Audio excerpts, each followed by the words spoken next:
ప్రజాస్వామ్యం నిరంకుశత్వం పోవాలని చెప్పేసి ఏదైతే పట్టుబట్టి తీసుకొచ్చినామో ఆ ప్రజాస్వామ్యయుతంగా పెనుమార్పులు తీసుకొస్తున్నటువంటి రేవంత్ రెడ్డి గారికి పూర్తి స్థాయిలో యేసుక్రీస్తు యొక్క దీవెనలు ఉండాలి, మన ప్రాంతం కూడా బాగా అభివృద్ధి చెందాలి, ఆయన మనసులో మంచి సంకల్పం కలిగించి మా ఎమ్మెల్యే గారి చేత ఈ ప్రాంత అభివృద్ధికి గొప్ప పనులు చేయించాలని చెప్పి నా యేసయ్యను ప్రార్థిస్తూ నాకు ఈ అవకాశం ఇచ్చిన వేదికకు మరొకసారి ధన్యవాదాలు తెలియజేస్తూ సెలవు తీసుకుంటున్నాను. దయచేసి ప్రజాప్రతినిధుడు మమ్మల్ని ప్రభుత్వం వారు ఇచ్చినటువంటి గిఫ్ట్లు మనం ఇస్తాం. నేను పేర్లు చదువుతూ ఉంటా, వాళ్ళు వచ్చి దయచేసి ఎమ్మెల్యే గారి ద్వారా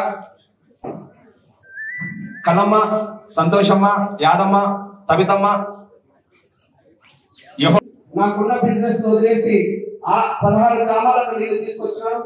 గత 5 సంవత్సరాలలో చేయలేనటువంటిది, నిశ్చేష్టగా పడినటువంటిది, అంటే పారాలసిస్ వస్తే ఏ విధంగా అయితే మంచం మీద పడి ఉంటారో ఆ విధంగా పడినటువంటి సందర్భంలోనే నేను ఎవరికైనా మోసం చేసినాం అనుకుంటున్నారేమో, కానీ నేను రాజకీయంలోకి వచ్చి ఏదో ఒకటి చేయాలి ఈ ప్రాంతానికి అని చెప్పేసి వచ్చినాను. కానీ చేతులు కాళ్ళు పట్టేసినటువంటి పరిస్థితి కాబట్టి అవి బంధాలు తెంచుకొని నేను వచ్చినాను. నా ధ్యేయం ఇక్కడ సస్యశ్యామలం చేయడం కోసమే.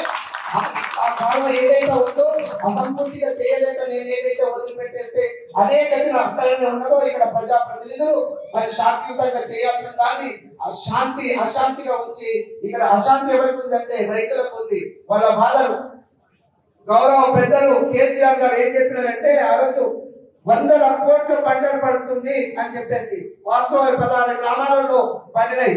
కానీ ఆ పనిని అప్పులు తీసుకొచ్చేసి అప్పులు కుప్ప చేసినటువంటి ప్రాంతాన్ని 178 కోట్లు ఖర్చు పెట్టేసి కూడా ఎందుకు పనికి రాకుండా 5 సంవత్సరాలు దాన్ని వడ్డీ చెల్లిస్తున్నటువంటి ప్రభుత్వం అప్పుడు ఉన్నది. ఇప్పుడు ఈ ప్రభుత్వం మరి పెద్దలు గౌరవనీయులు రేవంత్ రెడ్డి గారి ఆధ్వర్యంలో ఈ ప్రాంతవాసి కాబట్టి సహకరిస్తామని చెప్పి వారు కూడా చెప్పినారు.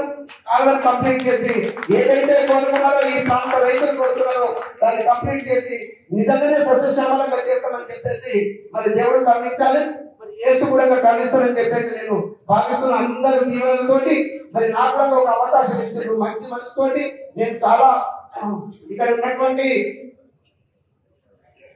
ప్రాంతాలకు వెళ్ళినప్పుడు చెప్తా వచ్చాను, నేను దేవుడు దీవిస్తాడని చెప్పేసి మరి ఈ శ్లోకాలు ఈ పద్యాలు పాడి కూడా నన్ను దీవించింది. కాబట్టి నిజంగా ఎంతో మంది మరి కులంతరాలతో చేసినా కూడా నన్ను ఆ దేవుడి దీవులతోటి మీ అందరి సహకారంతో సహకారం అంటే వాళ్ళ దీవులతో కూడా నేను గెలిచాను. మరి నా ధ్యేయం ఒకటే, మరి దేవుడు పంపించిందని చెప్తుంటారు కదా, దేవుడు నన్ను సేవకు ఇక్కడ పంపించింది కాబట్టి ప్రాంతానికి సస్యశ్యామలం చేయడం కోసానికి ముఖ్యంగా రైతులకు అందుబాటులో ఉండి రైతుల బాధలు తీర్చడానికి తప్పనిసరిగా నేను ముందుంటానని చెప్పి అందరికీ కూడా తెలియజేస్తా ఉన్నాను. నాకు ఆ బలం మీ అందరితో పాటు అక్కడే దేవుడు ఆశిస్తుండగా ఉండాలని చెప్పేసి కోరుకుంటున్నాను. చివరిగా ఒకటే, చాలా మంది పెద్దలు ఎంతో మంది పనిచేస్తున్నారు, ఎంతో మంది ఈ ప్రాంతానికి గొప్ప పేరు తీసుకురావాలి, ఈ ప్రాంత ప్రజలంతా బాగుండాలని చేస్తున్నారు. నేను కూడా అదే ప్రయత్నంలో నేను ముందుకు వెళ్తున్నాను. మంచి ఉద్దేశంతో వెళ్తే మంచి జరుగుతుందని చెప్పేసి భావించేటువంటి వ్యక్తిని కాబట్టి ఖచ్చితంగా ఈ ప్రాంతం సస్యశ్యామలంగా ఉండడానికి పూర్తిగా నేను పనిచేస్తానని చెప్పేసి మరి ఈ పవిత్రమైనటువంటి ప్రాంతంలో నేను చెప్తున్నాను. అదేవిధంగా గౌరవ ముఖ్యమంత్రి గారు రేవంత్ రెడ్డి గారు మరి ఏదైతే బాగుంటుందో అది కంటిన్యూ చేయిస్తామని చెప్పినారు. మరి గతంలో తీసుకున్నటువంటి నిర్ణయంగా మరి ఈ గిఫ్ట్ కూడా క్రిస్మస్ సందర్భంగా అన్ని మతాల వారు కూడా ఏ విధంగా చేస్తున్నారు అదే విధంగా క్రిస్మస్ సందర్భంగా కూడా చేస్తామన్నారు.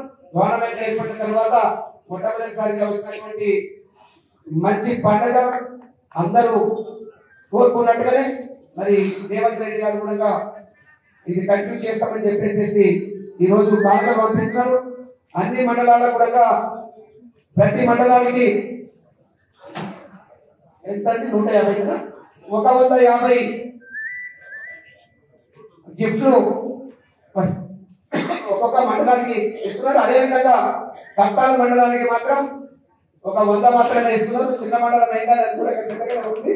ఇది గతంలో చేసినట్టుగానే ఇప్పుడు కూడా చేస్తారు. అది కొత్తగా ఏర్పడినటువంటి మండలం కాబట్టి వాటి తక్కువ పెట్టినా కూడా చేయొచ్చు. గతంలో ఒకసారి కూడా మక్బూల్ అనుకుంటాను 2016 అనుకుంటాను బహుశా చాలా తక్కువగా వచ్చినాయి. ఇక్కడ అంతా కిట్స్ ఇవ్వాలని చెప్పేసి రంజాన్ సందర్భంగా వారు చెప్తా వచ్చినారు. ఇక్కడ కూడా వాస్తవంగా అలాంటి బాధ ఉంటే ఆర్టీఓ గారు ఒకవేళ గవర్నమెంట్ సబ్సిడీ రాకపోతే ఎవరిని హత్య చేయాల్సిన అవసరం లేదు.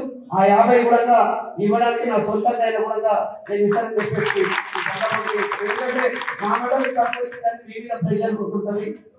మరి ఆ ప్రెషర్ లేకుండా వాళ్ళకి తక్కువ అయితే అవి కూడా నేను సమకూరుస్తానని చెప్పేసి ఈ సందర్భంగా తెలియజేస్తూ మరి రామస్వామి గారికి అందరికి మిగతా పాస్టర్స్ ఎవరైతే వచ్చినో ఆ స్థలాన్ని కూడా మంచి ఉద్దేశంతో అది ఇవ్వడానికి సహకరిస్తుందని చెప్పేసి మీకు అందరికి కూడా తెలియజేస్తూ మరొకసారి యేసు ప్రభు అందరికీ చల్లగా చూడాలని చెప్పేసి ముఖ్యంగా ఈ ద్వేషాలు పెట్టుకున్న వాళ్ళని ఆ ద్వేషాలు పోగొట్టేసి మనుషులుగా బ్రతకనిచ్చే పరిస్థితిని తీసుకురావాలని చెప్పేసి యేసు ప్రభువుని నేను కోరుకుంటున్నాను. Thank you.